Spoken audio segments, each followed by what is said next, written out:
여러분 안녕하십니까? 9시 전북권 뉴스입니다. 대선 출마를 선언한 정세균 전 국무총리의 전북 지역 지지 모임이 발대했습니다. 정 전 총리는 고향인 전북 현안 해결을 다짐하며 지지를 호소하는 등 텃밭 지지율 끌어올리기에 힘썼습니다. 서윤덕 기자입니다. 정세균 전 국무총리의 지지 모임인 균형사다리 전북본부가 발대했습니다. 대전과 충남, 대구와 경북에 이어 5번째로 지금까지 가장 많은 6만 8천여 명이 참여했습니다. 송하진 전북도지사 등 지역 정치인과 자치단체장 대부분도 이름을 올렸습니다. 소득 4만 달러 시대를 여는 경제 대통령을 내세우며 지난 17일 대선 출마를 선언한 정 전 총리. 고향에서 다시 지지를 호소했습니다.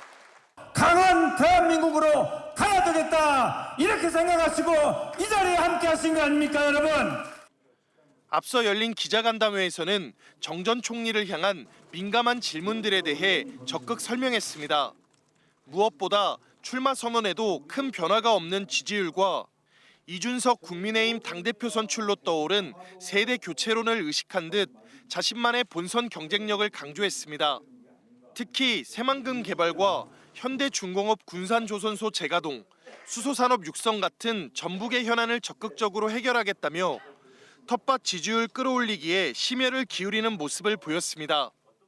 수소 산업의 중요한 한 곳이 될 수 있도록 그런 부분을 적극 지원하는 등 최선의 노력을 다합니다. 일부 우려의 시각에도 전북의 지지율이 오르면 다른 경선 주자들을 따라잡을 수 있다고 확신하는 정 전 총리. 결국 지지율 반등을 위한 시간이 필요한 정 전 총리 측이 당내 대선 경선 일정 연기를 강하게 주장하는 가운데 어떤 결과를 낼지 주목됩니다. KBS 뉴스 서윤덕입니다. 더불어민주당 신영대 의원이 김성주 전북도당위원장의 독단적인 운영에 협력할 수 없다며 도당 관련 당직 사퇴를 선언했습니다. 신 의원은 입장문을 통해서 내년 지방선거를 앞두고 기초단체장과 지방의원을 평가하는 도당 선출직 공직자평가위원회 구성이 다른 의원들과 논의 없이 일방적으로 이루어지는 등 김 위원장이 원팀 정신을 훼손했다며 유감을 표했습니다. 이에 김 위원장은 당헌 당규에 따라 도당위원장 권한을 행사했을 뿐이라며 동료 의원들끼리 논의할 문제인 만큼 공식 입장은 내놓지 않겠다고 밝혔습니다. 전북 지역의 코로나19 신규 확진자가 오늘 오전 10시 기준 1명 늘었습니다. 백신 1차 누적 접종자는 오늘 새벽 0시 기준 64만 1,700여 명입니다. 김제 지역의 추가 확진자는 지난 17일부터 몸살 등의 증상을 보인 건설 관련 일용직 노동자로 방역당국이 감염 경로를 조사하고 있습니다. 전북 지역 코로나19 감염 재생산 지수는 어제 기준 0.98을 기록했습니다.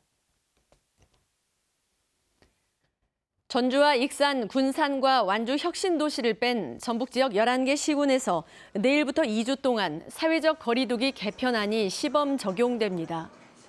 현행 5단계에서 4단계로 바뀌는 개편안에 따라 해당 시군에서는 유흥시설을 제외한 사적 모임의 허용 인원이 8명으로 늘어나고 종교 행사 인원도 좌석수의 절반까지 허용됩니다.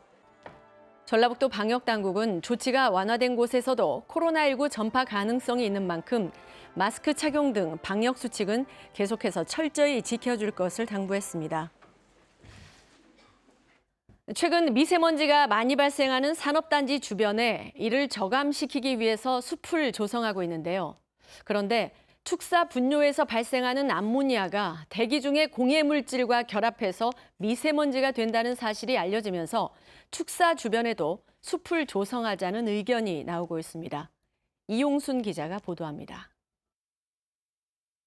제조업체들이 밀집한 산업단지 주변의 작은 숲. 2년 전 심은 나무들이 제법 커 거대한 울타리가 둘러쳐졌습니다. 충남 산업단지 7곳 주변에 186억 원을 들여 이 같은 미세먼지 저감 숲을 만들었습니다. 미세먼지가 나뭇잎에 흡착되도록 이 표면이 넓은 수종을 선택했고 키가 작고 큰 나무를 골고루 심어 저감 효과를 높였습니다. 스트로보잣나무, 굴참나무, 꽝꽝나무 등 19종의 미세먼지 저감 권장 수종으로 해서 심어져 있습니다. 그런데 미세먼지 저감 숲을 축사 주변에도 조성해야 한다는 주장이 충남연구원에서 처음 제기됐습니다. 분뇨에서 배출되는 암모니아와 경유차 배기가스에 포함된 질소 산화물 등이 공기 중에서 산화해 서로 반응하면 미세먼지로 변한다는 것입니다. 이 원리에 따라 2달 전 경기도 포천시에서는 축사 36곳 주변에 나무 5천여 그루를 심었습니다. 충남연구원은 축사가 밀집한 홍성 지역에 악취와 미세먼지 확산을 막는 숲을 시범 설치해 실제 효과를 추적 조사하자고 주장했습니다. 악취가 많이 나는 곳에도 산림청이나 이런 곳에서 그 녹지를 조성하든지 아니면 사유지에 녹지가 있으면 그곳을 매입하든지 해서 연구팀은 한우 축사 반경 200m, 대지 1000m, 닭오리 650m를 축사 미세먼지 영향권으로 설정하고 입지 환경에 맞춰 숲을 조성할 것을 제안했습니다. KBS 뉴스 이용순입니다. 내일부터 26일까지 전북 지역 국도 일부 구간들에 대한 공사가 예정돼 있어 운전자들의 주의가 필요합니다.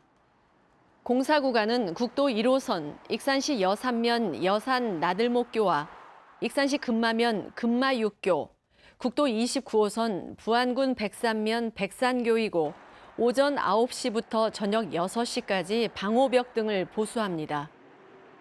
전주국토관리사무소는 공사 현장에 신호수를 두고 정체가 빚어지면 우회도로를 안내할 예정이라며 서행과 안전운전을 당부했습니다.